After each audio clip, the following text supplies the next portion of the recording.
เขาคือได้มาบำเพ็ญประโยชน์ได้ถ้าลืมใส่หมวกกันน็อกตัวเดสอะเขาจอดรถบ่เป็นระเบียบ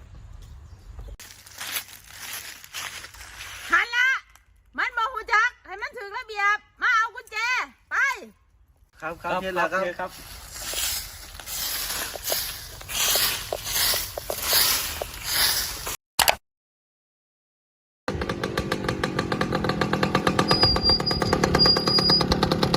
เจ้าก็ยังบ่ใส่หมวกกันน็อกอีกบ่อ้ายใส่กับเสียงส่งตัวย่านผมเสียทรงบ่ย่านตายบ่เฮามันหัวแตงมันบ่ตายง่ายดอก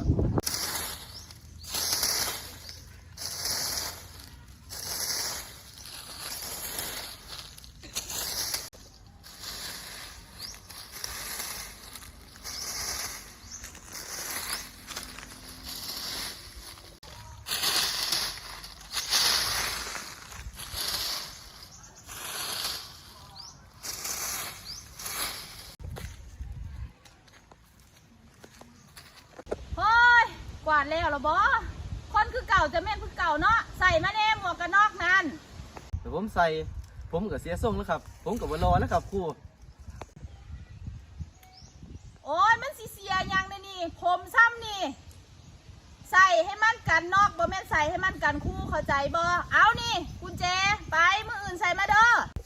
ครับผมจะใส่ครับผม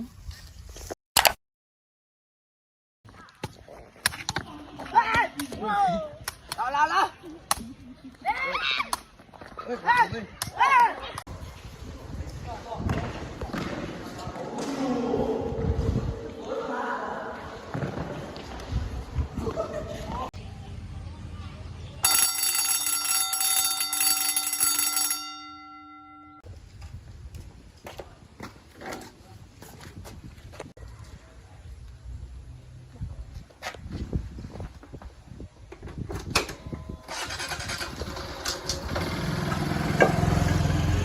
เจ้าคือยังบ่ใส่หมวกกันน็อกอีกเจ้าบ่ย่านผู้เพื่อนหยุดกุญแจรถบ่ขั้นถืออยู่กุญแจไปก่อยใหม่ขึ้นก็ได้แล้วง่ายแล้วแต่เจ้าดอกอย่าประมาทกันแล้วกัน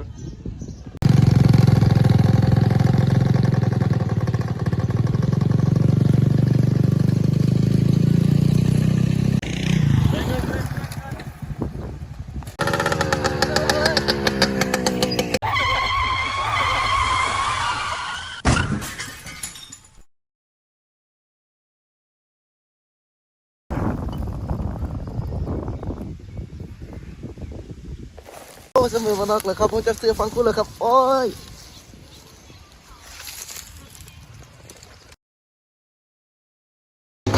พอแล้วพอเอาแล้วผมจะใส่หมวกกันน็อกแล้วครับผมอยากแล้ว